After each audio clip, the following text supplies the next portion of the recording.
Hampton Pearson, thank you very much. And it brings us to today's hot topic. What next for hedge funds? Should they have to register with the SEC or not? The U.S. Appeals Court today said no. And what about the possible SEC investigation into Pequot Capital? Joining us, Roderick Hills. He's former SEC chairman, head of the Hills Governance Program at the Center for Strategic and International Studies. And Chris Bebel is former SEC attorney, now a partner at Bebel Law Firm. Gentlemen, good to see you both. Thank you for joining us. Good to be with you. Mr. Hills, what did you make of the New York Times report first on Pequot Capital? Well, the notion that the SEC would react to any political pressure of any kind for anybody is pretty close to nonsense. So that part is unfortunate. Anyone who's known the SEC over the years knows that if any pressure did come from the White House or from Congress, the reaction would be quite the opposite. So I say that's fanciful. And Mr. Bebel, you agree?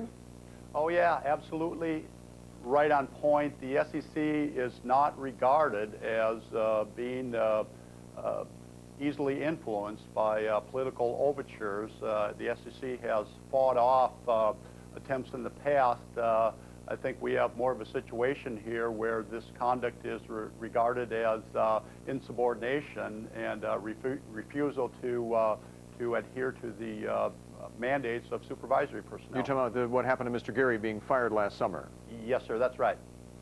The other issue, and these sort of come together in some form or another, with the appeals court ruling today throwing out the rather controversial rule by the SEC that hedge funds of a certain size would have to register. They threw that out today. Mr. Hills, the SEC has some choices to make now. Either forget about it altogether or go to Congress and look for regulations there. What do you think they should do? Well, there's three points here. The first one is the relationship between the alleged insider trading and regulation of hedge funds is irrelevant. The insider trading is taken care of by market surveillance that the SEC and the New York Stock Exchange does.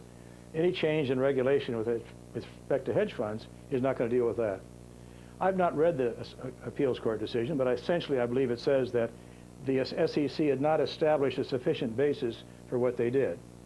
And so the first issue for Chairman Cox is to look carefully at the question of whether or not a kind of registration is appropriate. Do you agree with the registration in theory?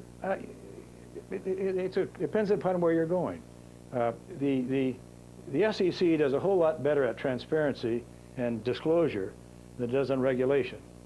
So the question really is, what are you trying to achieve by registration? I mean, putting your name down on a piece of paper doesn't accomplish very much. So I think the concern is, why are you registering? Are you registering because you're planning some kind of regulation? And so I think that probably the SEC needs to think more carefully about what it wants eventually, if anything, before it begins this process. Mr. Bebel, if you were still an attorney at the SEC, what would you advise Chairman Cox to do? Well, I would advise Chairman Cox to look at the authority that the newly implemented regulations were based on, see whether additional authority can be cobbled together and make another run at this. If it's sense that more authority is needed, I think the SEC has to approach Congress, receive more statutory empowerment, and then proceed after that has taken place. You know, we're sort of dodging the bigger picture issue here. That is that as more and more hedge funds come online, they manage more than $1.2 trillion now. More and smaller investors are now investing in hedge funds. The feeling is that they need to be regulated in some form or another, whether it's as a registrant with the SEC or something of stronger nature. Mr. Hills, when you have one of the largest, best-known hedge funds out there now being potentially accused of insider trading, don't you think that'll increase the drumbeat for some form of regulation of hedge funds? Well, it may increase the drumbeat, but it doesn't make it more relevant. In other words, the fact that somebody has engaged in insider trading is not a reason for regulating, as I said before. Insider trading, whether it's done by a hedge fund or a pension fund or by an individual, is covered. Registration is not going to change the ability of the SEC to deal with that. The question of whether you want to regulate just because something is big is difficult. The issue here to most people would be, are large institutions like banks putting too much money in hedge funds without understanding the risk? In other words, is there a risk to the economy? Because banks or other institutions don't understand the risk they're taking. Yeah. That's an entirely different issue.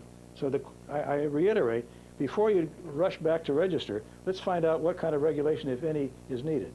I'm Roger not saying- Pills, Chris Bebel, I wish I had more time, but thank you for joining us today. Appreciate it. Glad to be with Have a you. good weekend.